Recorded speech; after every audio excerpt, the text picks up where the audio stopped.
Hey guys, welcome back to more Pikmin, and in this episode we're going to the final trial to defeat the final boss of the game and get the 30th ship part. This is actually, I think, one of the fastest, if not the fastest, number of days that I've completed the game, and also this music is a little bit creepy, slightly terrifying. But today you're going to need to move quickly because there's a lot to do and a very little time to do it. I'm going to start by taking out a bunch of blue Pikmin. 45 should do it.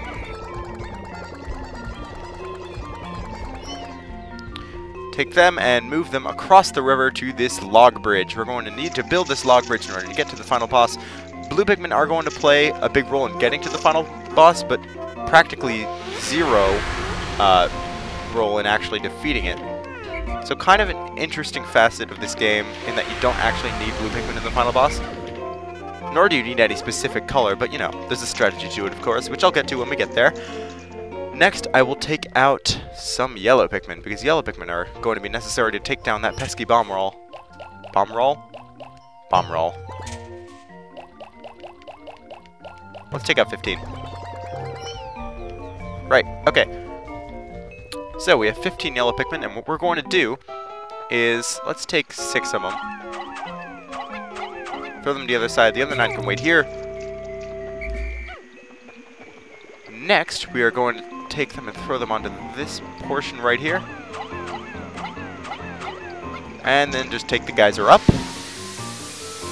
Finally, you want to throw them into this little spout thing right here to get them to grab the bomb rocks inside. Go get them, boys! Right, now is the part to be careful. Very careful. What you want to do is throw your Pikmin to the other side, back onto this rock, but then instead of calling them back, you must go up to them and touch them. If you call them back, they will drop their bomb rocks and then they will explode and you won't be happy. So just be aware of that. 5, come on, last one. Luckily those blue Pikmin have just finished building their bridge just in time, which means we can cross over it and break down this wall. Not sure if we need 6. Nope, we don't. We only needed 3. Okay, cool. Next, you guys.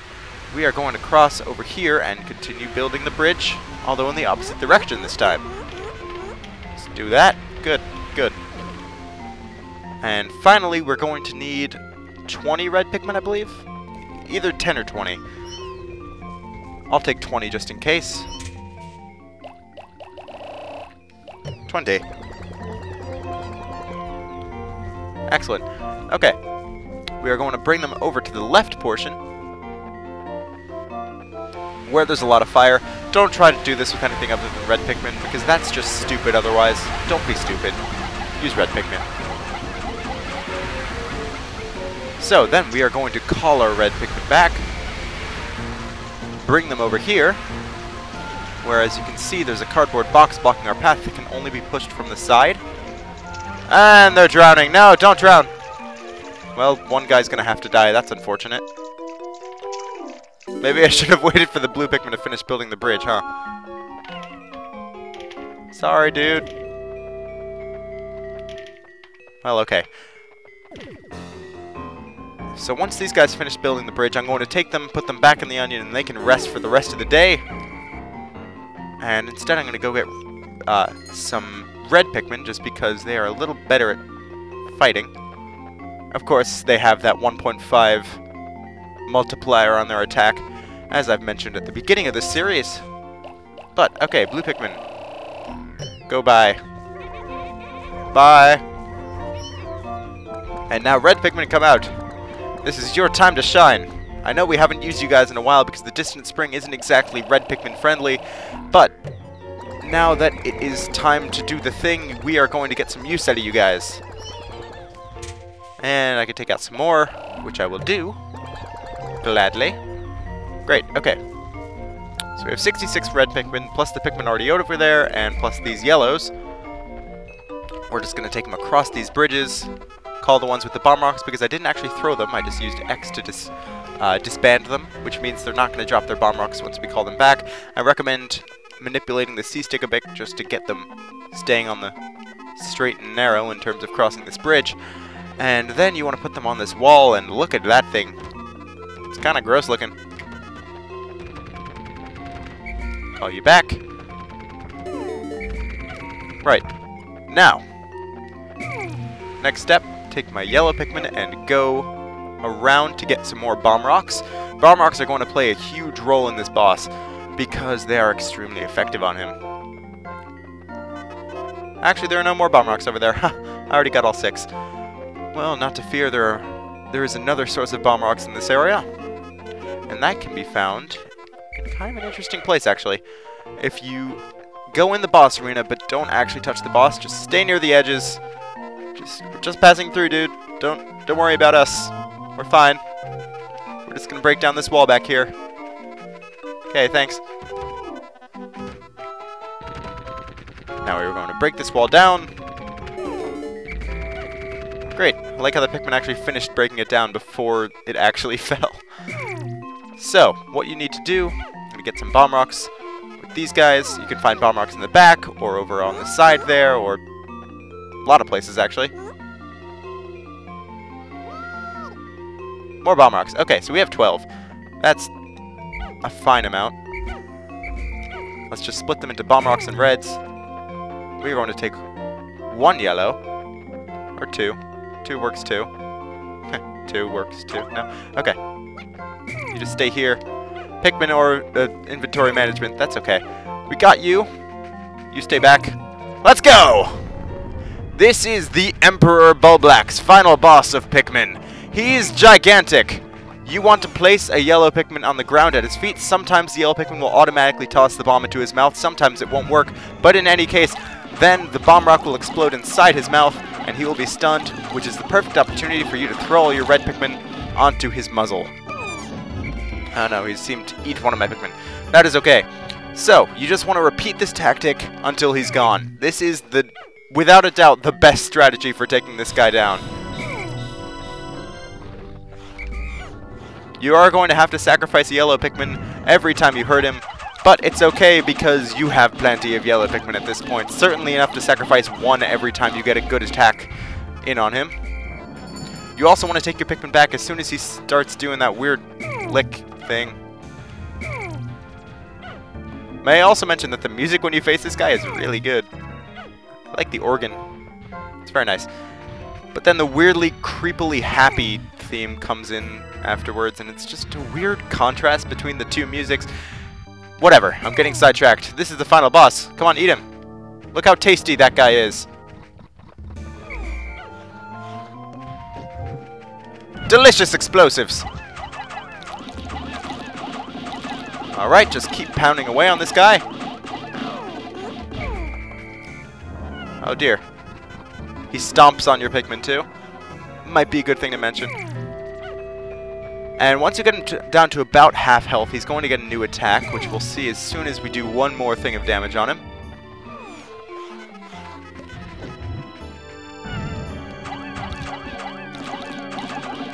Come on, get him down.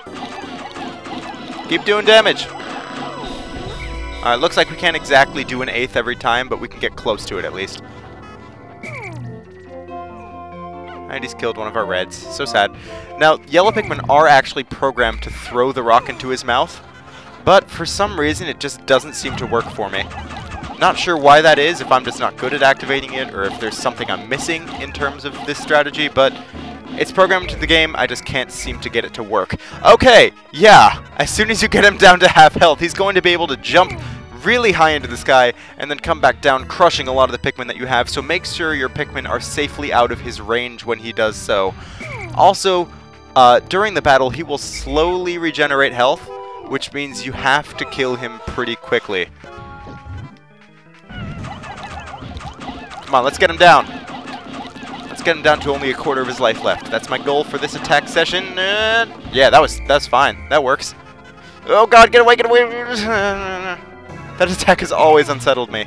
Even before I knew about this strategy, that attack is just like 10 times worse because of it, because he will land right where you are, and it's really hard to get away with large Pikmin numbers.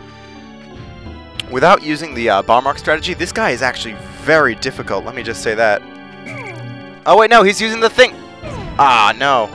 For some reason I thought he was licking, but he was not. That was a silly assumption of me. Yo! Look how tasty this guy is. He's yellow and flowery and holding explosives. How delicious. He's like a little piece of corn on the cob. Except not corn and not on a cob. Yo, dude, come on, I don't have all day. Well, technically I do, but the day is ending. So, dude, come on, are you gonna eat this guy or not? Oh no, no, don't bring my bomb Pikmin in. They're not bomb Pikmin, they're yellow Pikmin. Oh, this wasn't enough. Dang. Oh cool, they were attacking him when he was in the air, that's nifty. Right, 1 or 2 more attack sessions should be enough to finish this guy off. Come on, Emperor Bublax, what are you even the Emperor of? There's no one else here except for you and me. And the Pikmin. But you're certainly not the Emperor of the Pikmin, otherwise that would be really strange. And I guess that would technically make this a military coup, but you know. Technicalities. Oh, come on. You know what? We're finishing the rest of this fight legitimately. Screw the bomb rock strategy, I'm gonna take you down myself. I'm gonna throw Pikmin on its face. Oh god. That hurt. See what I mean by how devastating that attack can be? But there we go! He spits out the secret safe, which is a golden piggy bank, and sinks into the dust. Now about the secret safe, while it only weighs 40, it actually can be lifted by up to 95 Pikmin, I believe. Somewhere around that number. Where are the rest of my Pikmin? What are you guys doing? Well, holding bomb rocks, I suppose, for most of them. Oh wow, I actually don't have enough, do I? I do if I throw my yellows and call them back. Mass explosion in 3, 2, 1! Alright, that was fun. Alright, you guys start carrying this back, I'll get you some help. Secret safe! Last ship part in the game, and completely not necessary. Emperor Bublax just exists as a challenge at the end of the game to say that you've gotten most of the parts, or all of the parts, I suppose, and you want some greater challenge. Except with that bomb rock strategy, he's pretty easy to defeat. You know, I'll get you guys some blue backup, just because the blue Pikmin didn't have any role in that final boss, and I want them to feel like they helped. So you know what, you guys can help carry back the treasure. Isn't that nice? So this is the only way to get the best ending in the game, by collecting every single ship part, including the secret safe, before day 30, of course. Yeah, the max you can put on here is 95. Not sure why it's not 100, but it's 95. They just decided that 100 would be kind of ridiculous, even though 95 isn't? I don't know. Let's get yellows. They can help too, because we sacrificed many of their brethren during this battle, and I think their successors deserve to have a role in the carrying back of the treasure. Yeah, only 95, that's the max. Not sure why that is.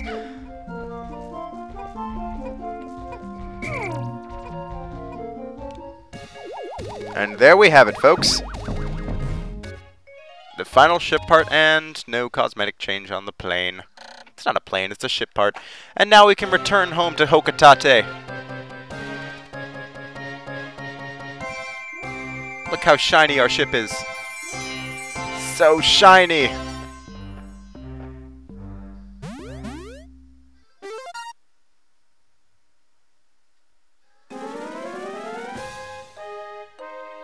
Alright, this is it. We're leaving the planet for good now. But of course, Olimar turns back to say goodbye. And the Pikmin do this slightly out of sync little head motion thing. And then they get it to be in sync, and that's good.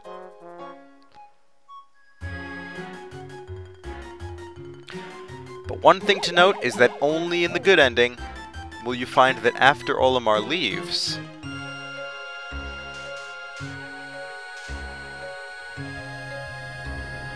the Pikmin have learned a lot from their travels with Olimar, and they're finally able to fend for themselves. taking down a Bulborb that wasn't here in the daytime for some reason. I don't know how he got here. All by themselves. Isn't that nice? Go Pikmin. You guys get a gold star. And that's it. That's the game. Now there is a lot of stuff after the credits actually. Oh, look at that.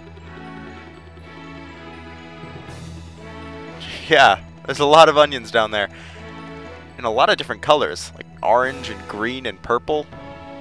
Imagine that, secondary colors. Even tertiary.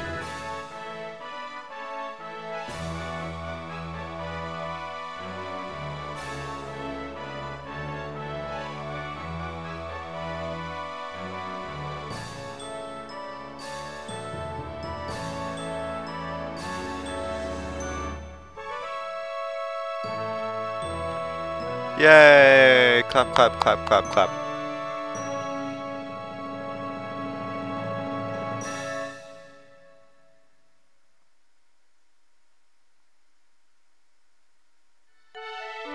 And now you get a results screen for the entire game. Yeah, this is the fastest that I've ever completed it. Cool, 14 days instead of 15. Nice. Only 188 surviving Pikmin. Nowhere near the top charts. And then 261 Pikmin lost. Not terrible. Not great. And 4,536 Pikmin ever sprouted. But only 188 of those survived. Oh, no. Sorry. Sprouted means like in all of my files combined. So that's actually a pretty decent number. Here you can see all the ship parts that we got. The ones in blue are ones that are not necessary to complete the game. All the ones in yellow are. So ones like the space float that we got from the bread bug, massage machine, Nova Blaster. Not sure why they chose to place those in those locations, but you know, I won't question it. I always get them all anyway, just because it doesn't feel right getting the mediocre ending instead of the good one. And save.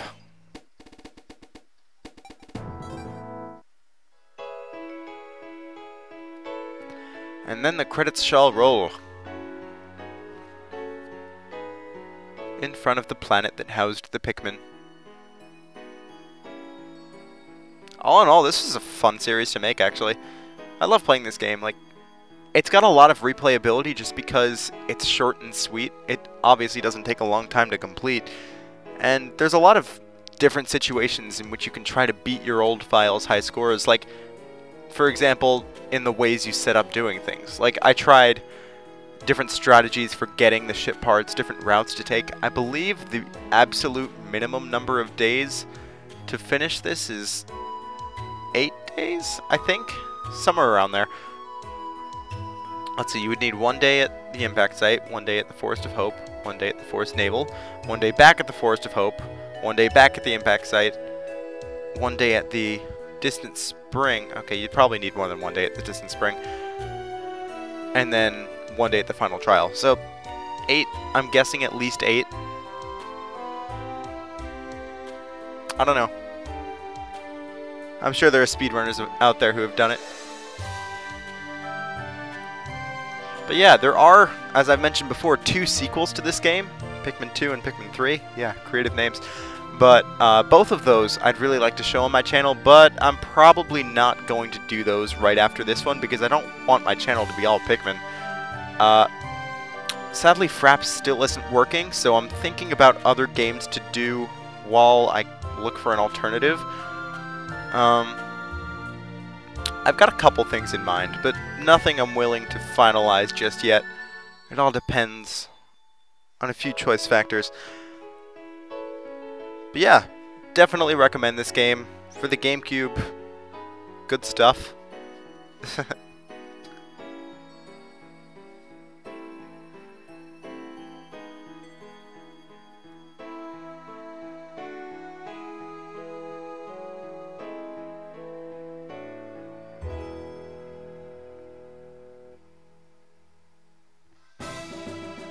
And now, after the credits, they're going to show a little list of all the enemies in the game, starting with the Armored Cannon Beetle. Yep, they're doing it alphabetically.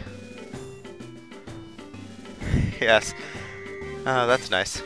And Beady Longlegs, our old friend. This Olimar knows the strategy of bringing a small number of yellow Pikmin into battle, but sadly he didn't think to make them into flowers. Come on, man. Super simple stuff. It's you! It's the bread bug! He must die! Okay, so, interesting thing about this last cutscene is that enemies are shown that can't actually be found in those respective locations in the game. Like, I'll explain what I'm talking about when we get there, but it's rumored that they're from different test worlds that the developers made. Like, look back there, for example. There are no regular Bulborbs in the Distant Spring. There are only ball bears. So I'm not sure why they decided to put those in the background there, but it's most likely, many people have thought, just a developer thing. As you can see in the background here, there's actually a mammoth thing that I can't pronounce in the background, which can usually only be found in the impact site. So, kind of interesting little discrepancies between the game and the final cutscene here. Again, Bulborbs in the Distant Spring. What's the deal?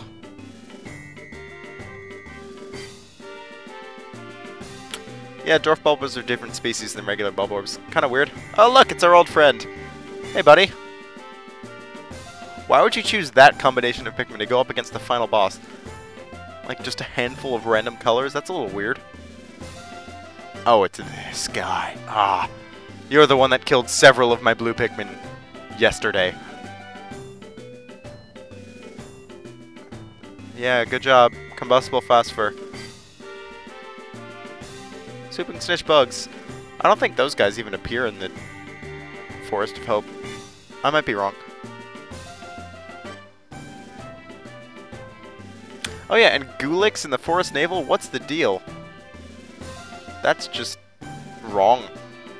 Water gelatinous membrane protects this creature's nervous system. Doesn't do a very good job of protecting it, though. Oh yeah, I didn't really show these guys off during my playthrough, but they are honey wisps, and if you throw Pikmin at their little nectar pods, then you can get some free nectar. So that's just an alternate source of nectar that you can find within the game. The iridescent flint beetle, of course.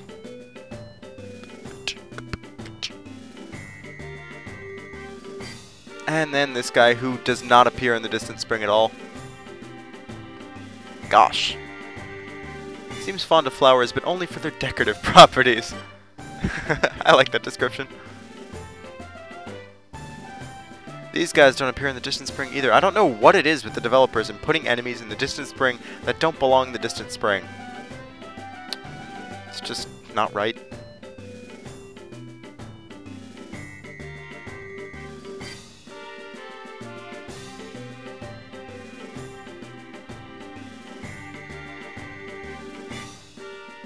Ah yes, this guy. The one that was much easier than I thought it would be.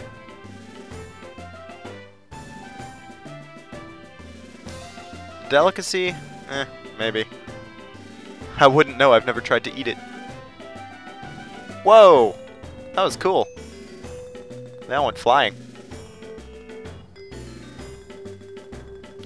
If it uses its hydrogen to float, does that mean if you pitted a fiery blowhog up against a puffy blowhog, then the puffy blowhog would explode as soon as it touched any of the fire? Oh, that would be awesome. Oh, I would love to see that.